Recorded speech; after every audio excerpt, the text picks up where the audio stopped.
Good morning बच्चों। हम 9th class का पृष्ठीय क्षेत्रफल अध्याय 13 कर रहे हैं। 13.2 के पहले मैं आपको 2 वीडियोस बना के दे चुका हूं। अब मैं आपको तीसरा वीडियो बना रहा हूं। इसमें प्रश्नावली 13.2 का छठा सवाल वो हम डिस्कस करेंगे। आइए देखते हैं। पहले बच्चों रकम को बड़े ध्यान से पढ़ना चाहिए, उसको समझना चाहिए। देखिए, एक लंब वृत्तीय बेलन। तो बेटे हम एक बेलन ले लेते हैं। ये लंब वृत्तीय बेलन है। मैं आपको पहले भी बता चुका हूं वृत्तीय, क्योंकि इसका आधार है वो वृत्त जैसा है, इसीलिए वृत्तीय शब्द लगता है। और लंब क्योंकि ये जमीन से, धरती से 90 डिग्री के कोण पर खड़ा है, इसीलिए लंब आया। और इसी को लंब वृत्तीय बेलन कहते हैं। इसका वक्र पृष्ठीय क्षेत्रफल मतलब आपको ये चीज, ये जो चीज है वक्र पृष्ठीय क्षेत्रफल इसे बोला जाता है। ये आपको दे रखा है। कितना दे रखा है? 4.4 वर्ग मीटर। और बेलन के आधार की त्रिज्या, ये जो आपका बेलन है और ये उसके आधार की त्रिज्या है। यहां देखिए, ये त्रिज्या आपको कितनी दे रखी है? 0.7 मीटर। आपको बेलन की ऊंचाई ये ज्ञात करनी है। इसका मतलब आपको इस सवाल में बेलन का कौन सा सूत्र इस्तेमाल करना है? बड़ा आसान है। बेलन का वक्र पृष्ठीय क्षेत्रफल जब आपको दिया हुआ है बच्चों, तो आप बेलन का वक्र पृष्ठीय क्षेत्रफल ही इस्तेमाल करेंगे। तो आइए करते हैं। उससे पहले सवाल में जो भी आपको दिया हुआ है उसे एक बार हमें लिखना चाहिए। चलिए लिखना शुरू करते हैं। ये आपका प्रश्न था और अब हम लिखने जा रहे हैं उत्तर। तो बेलन का सबसे पहले हमें वक्र पृष्ठीय क्षेत्रफल दिया हुआ है। बेलन का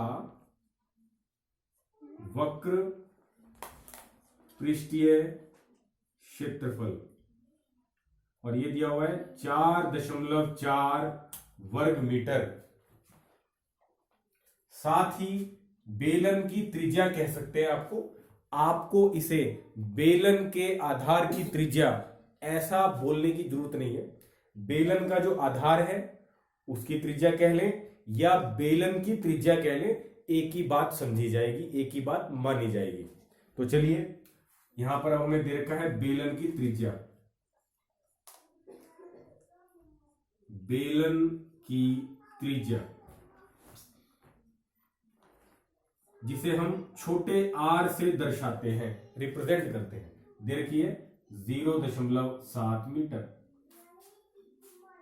यह सवाल बहुत ही आसान है बच्चों, क्योंकि यहां पर हमें सवाल में ही बताया जा रहा है कि हमें बेलन का कौन सा फॉर्मूला इस्तेमाल करना है, कौन सा सूत्र प्रयोग करना है।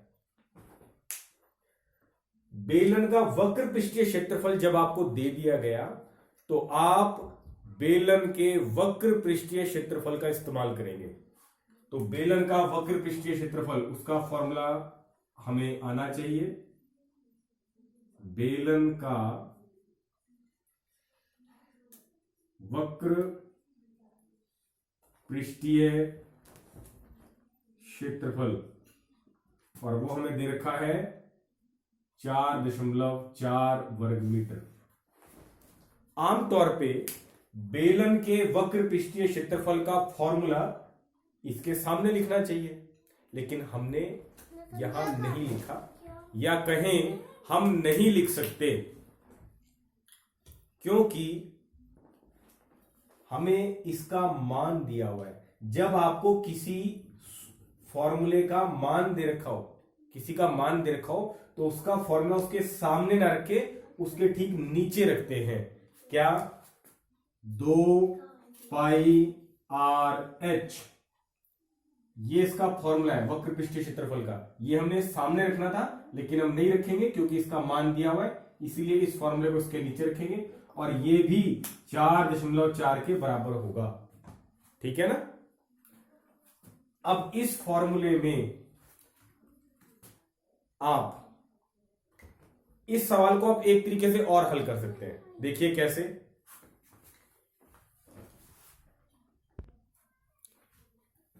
इसे हम ऐसे भी कर सकते हैं, अगर आपको लगता है बेलन का वक्र पृष्ठीय क्षेत्रफल जो कि है 2πr(h). अब इसमें जिस जिस का मान आपको पता है वो रखते जाते हैं। बेलन का वक्र पृष्ठीय क्षेत्रफल पता है, जी पता है 4.4, 2 फिर गुणा पाई का मान आप सबको याद होना चाहिए और पता होना चाहिए 22/7 गुणा आर आपको देखा है 0.7 और गुणा में h ऊंचाई हमने ज्ञात करनी है, इसीलिए h ऐसे का ऐसा रहेगा।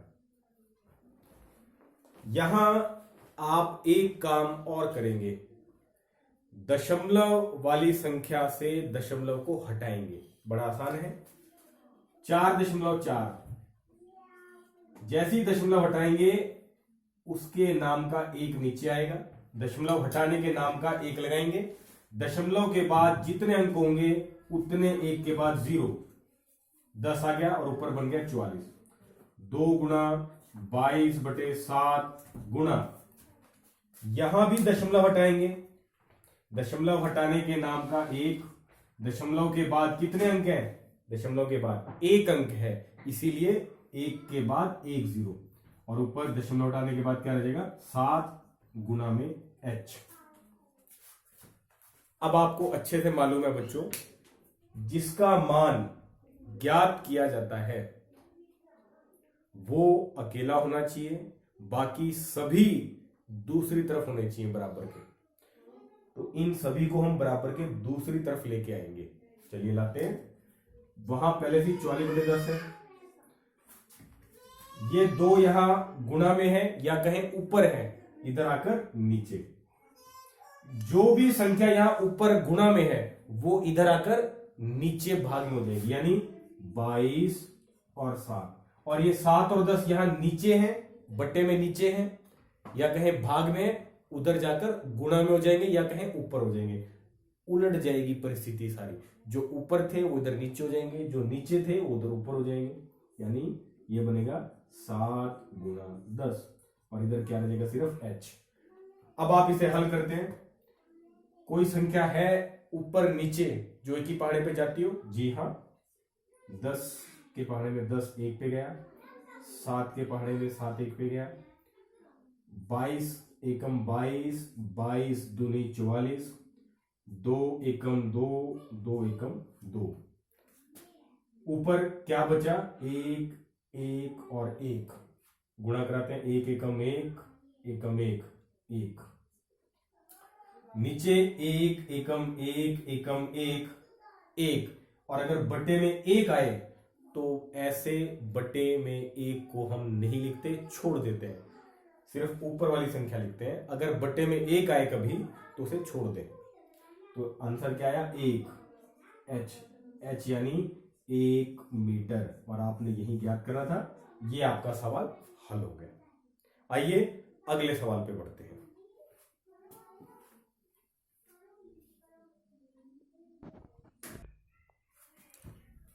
बच्चों अब अगला सवाल नंबर 8वां। आप सोच रहे होंगे पहले मैंने 6ठा सवाल करवाया, अब मैं 8वां करा रहा हूं, 7वां क्यों नहीं? तो बच्चों कुछ सवाल आप अपने आप कर सकते हैं। 7वां सवाल वो इस प्रकार का सवाल है कि आप उसे हल कर सकते हैं। आइए 8वें सवाल की रकम को पहले ध्यान से पढ़ते हैं और फिर समझते हैं। गर्म पानी द्वारा गर्म रखने वाले एक संयंत्र में,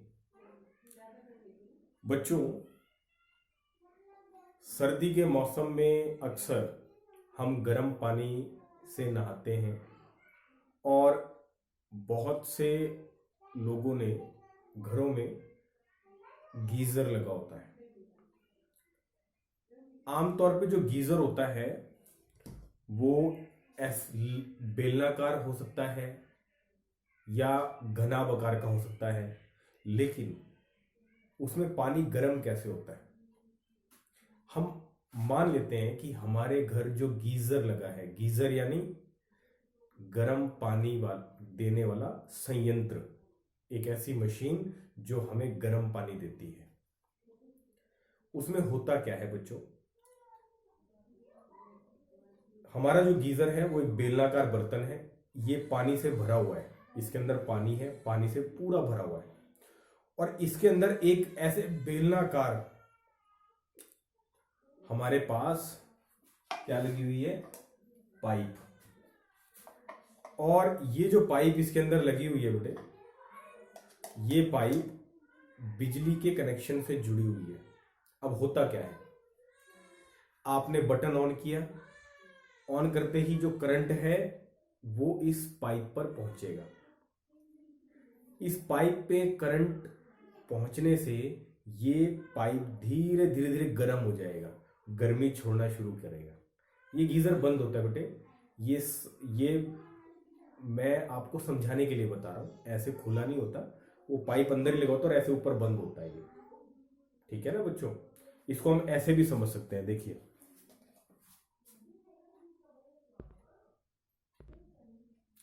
ये देखिए, ये ऐसे बंद होता है, लेकिन इसके अंदर जो है वो एक पाइप लगा होता है।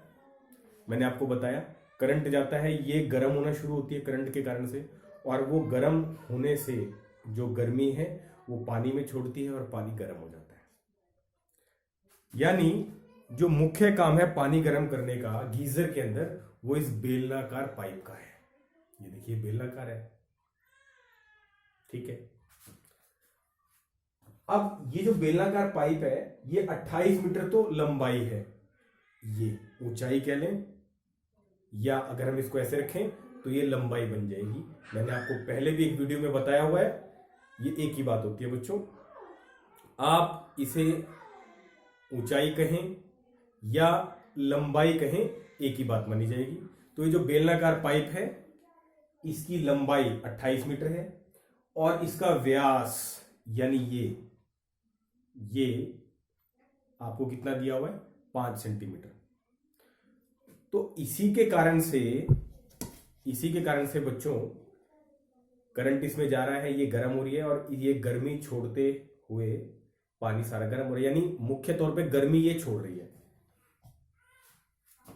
और गर्मी कौन छोड़ रहा है, इसका पृष्ठ। तो यही तो पूछ रहा है, इस संयंत्र में गर्मी देने वाला कुल कितना पृष्ठ है, यानी हमने पृष्ठीय क्षेत्रफल निकालना है। लेकिन सवाल उठता है बच्चों कि हम यहां पर कौन सा पृष्ठीय क्षेत्रफल लेंगे, वक्र लेंगे क्या, या कुल, यानी ये दोनों, ये और ये वाले भी इसके साथ आएंगे। तो अगर आप सोच रहे हैं कि कुल लेंगे तो आप बिल्कुल ठीक सोच रहे हैं, क्योंकि ये पूरी पाइप पानी के अंदर डूबी होती है और इसका सारा सरफेस जो होता है, सारा सतह जो होता है, सारे जो पृष्ठ होते हैं, ये वक्र पृष्ठ और ये दोनों पृष्ठ, ये सभी गर्मी छोड़ रहे होते हैं। यानी इस सवाल में हम कुल पृष्ठीय क्षेत्रफल निकालेंगे। ये बात अगर आपके समझ आ गई तो आपका सवाल बहुत आसान है। चलिए, हमें पता चल गया कि इस सवाल में हमने बेलन के कुल पृष्ठीय क्षेत्रफल का सूत्र इस्तेमाल करना है।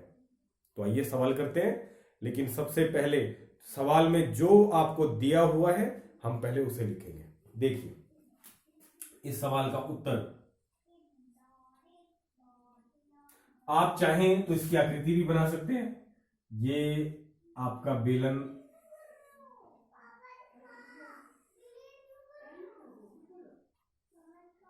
ये इसकी 28 मीटर बच्चों, 28 सेंटीमीटर, वेरी सॉरी, 28 सेंटीमीटर इसकी लंबाई है और इसका व्यास 5 सेंटीमीटर है। ठीक है ना, ये 28 सेंटीमीटर है। अब बच्चों आपको तो बेलन की लंबाई या कहें बेलन की ऊंचाई दी हुई है, तो यहां पर आप लिखेंगे बेलन की ऊंचाई।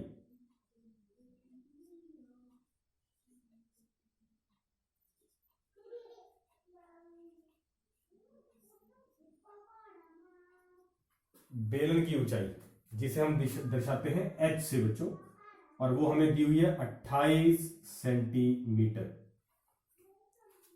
इसके अलावा बेलन का व्यास दिया हुआ है। याद रखिए, आपको व्यास नहीं चाहिए, आपको त्रिज्या चाहिए। और त्रिज्या कैसे आती है आपको मालूम है, व्यास का आधा करने पर। अगर हम व्यास का आधा कर दें तो त्रिज्या आ जाएगी। और आधा करने का मतलब क्या होता है, किसी भी संख्या का आधा का मतलब होता है उसके बटे में 2 लगा दें, या कह सकते हैं 2 से भाग कर दें। तो चलिए अब लिखते हैं बेलन का व्यास। जो चीज आपको दी हुई है आपने उसको बिल्कुल वैसे ही लिखना है। बेलन का व्यास, बेलन का व्यास आपको दिया हुआ है 5 सेंटीमीटर, लेकिन हमें बेलन की त्रिज्या चाहिए होती है, क्योंकि सूत्र में बेलन की त्रिज्या का इस्तेमाल होता है। बेलन की त्रिज्या, जिसे हम आर से दर्शाते हैं, और वो व्यास का आधा होता है, इसीलिए 5/2 सेंटीमीटर।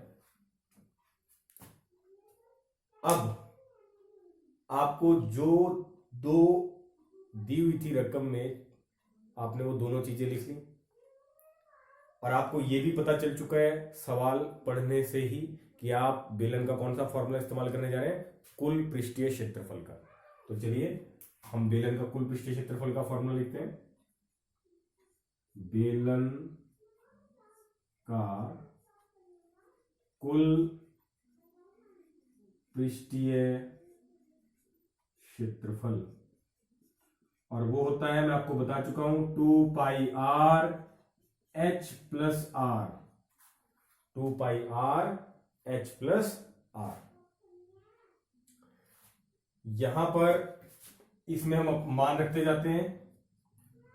2 गुणा पाई की जगह 22/7 गुणा आर की जगह, आर यानी त्रिज्या कितनी आई बच्चों, 5/2, ब्रैकेट शुरू, h की जगह 28 जमा आर की जगह 5/2।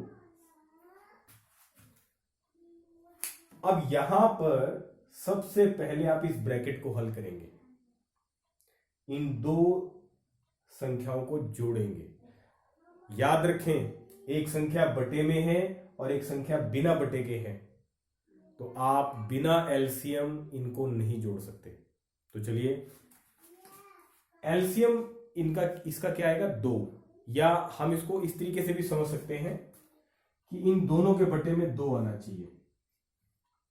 इसके बटे में है इसीलिए ये 5 ऐसे का ऐसा, इसके बटे में 2 नहीं है इसीलिए इसकी 2 से गुणा कराएंगे, 28 दूनी 56। बाहर अगर कुछ ऊपर नीचे कोई ऐसी संख्या है जो कैंसिल हो सकती है, कट सकती है, तो उसे काट दें। बिल्कुल है, ये एक ऊपर 2 है और एक नीचे, ये कैंसिल हो जाएंगे, 2 एकम 2, 2 एकम। अब 22 और 5 रह गए, ऊपर 2 और नीचे क्या रह गया बच्चों, 7। चलिए अब हम इसको जोड़ते हैं। 56 और 5 को जोड़ने के बाद हमारे पास आता है 61/2। यहां है 22 गुणा 5/7, ये पहले से ही है। 2 के पहाड़े में ये 11 पे चला गया, और कुछ या कोई ऐसी संख्या नहीं है जो ऊपर नीचे कैंसिल हो सकती है। तो चलिए ऊपर वाली संख्याओं की गुणा ऊपर वालों से करवाते हैं और नीचे वालों की नीचे वाले से। 7 एकम 7, नीचे तो 7 आ गया, ऊपर 11 पंजे 55, ये 55 आ गया, और 61, 55 की 61 से हमने गुणा करवानी है। तो चलिए 55 के हम 61 से गुणा कराते हैं। आप इसको अपने तरीके से करा सकते हैं, मैं इसको अपने तरीके से करा रहा हूं। 55 की 1 से गुणा कराएंगे तो 55, 5 हाथ से लग जाएगा। 55 की 6 से गुणा कराएंगे तो 330, और 5 हाथ से लग रहा था 335, इतने वर्ग सेंटीमीटर। ये आपका कुल पृष्ठीय क्षेत्रफल आ गया जो गर्मी देगा। बच्चों ये सवाल बड़े आसान हैं, सिर्फ आपने रकम को बड़े ध्यान से समझना है और यह पता करना है कि कौन सा सूत्र इसमें इस्तेमाल होगा। आज के लिए इतना ही, अगली वीडियो में फिर मिलेंगे। Thank you.